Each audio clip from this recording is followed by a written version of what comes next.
How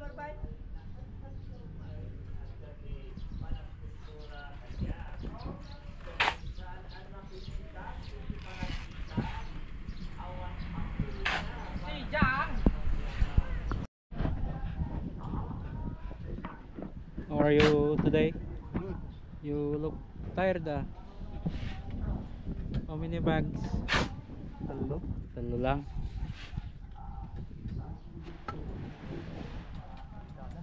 Litada. 5 more bags there. Basic 8 bags.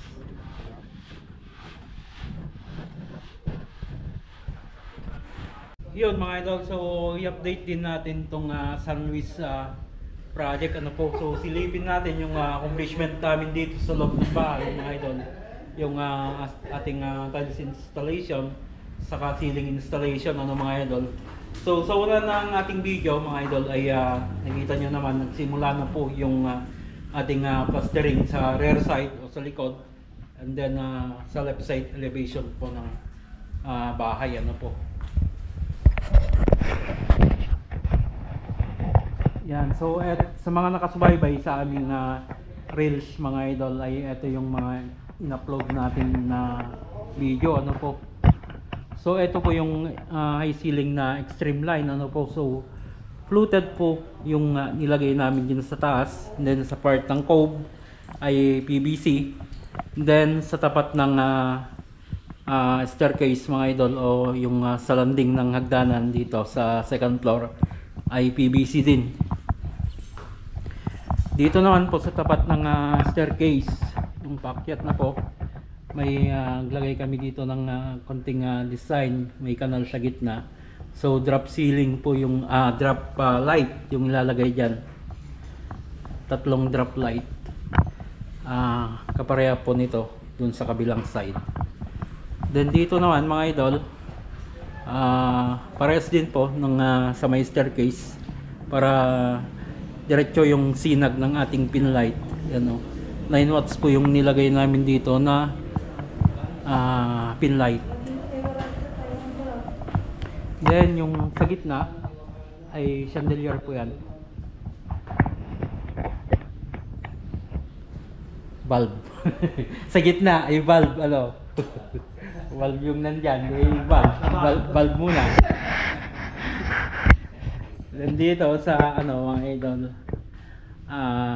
entertainment area, so may design dito sa part dito.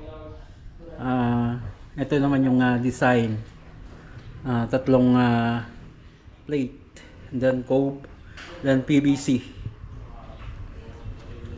Then dito sa master's bedroom mga idol, ito naman po yung sa design, so yung nilagay namin doon mga idol ay floated panel. So naka-cove po dito sa 3 side, and then cove sa loob, then PVC, naka-box na po itong sa gilid nya. Yan, mayroon na rin po dito, nailagay na rin. Then dito pa pinulang, so hindi na kami naglagay ng edging dito mga idol. Iipitin na lang po yan ng kapalitada. Madali na lang naman po yung linisin punasan.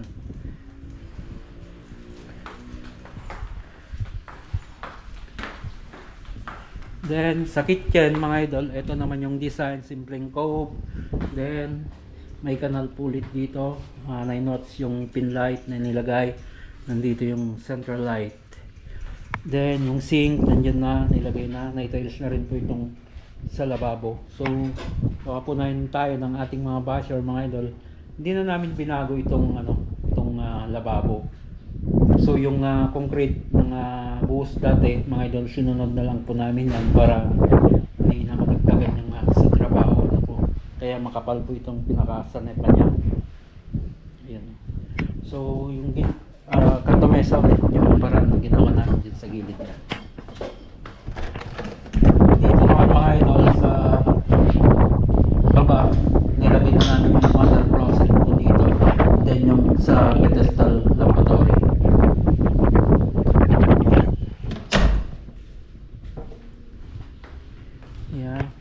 hagdanan mga idol, na-tiles na rin po ito. Yung hagdanan, pakyat. Na-tiles na rin po ito. Yan. So yung tiles installation mga idol, yung gitna na lang, yung wala dito. May design po kasi yung lalagay dyan sa gitna niya. Dito sa daughter's bedroom, okay na po. Then sa lanay, okay na rin po yan.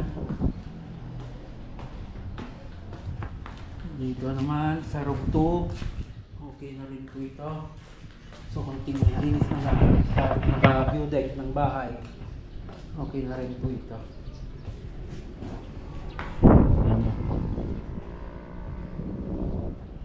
Then yung CR mga idol, okay na rin po. May dalawang retaso na lang doon na hindi natin ilalagay pa. So papalinisan pa natin to. Ito yung water closet. Then pedestal lavatory.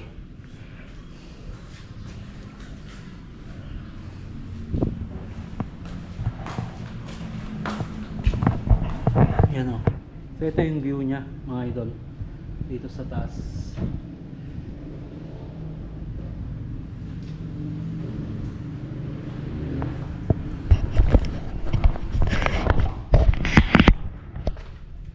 Okay mga idol, so yan naman po yung update ng ating project dito sa ano po, sa San Luis Solano. So hanggang dyan mga idol, lagi po tayong mag-ingat at God bless po sa ating lahat.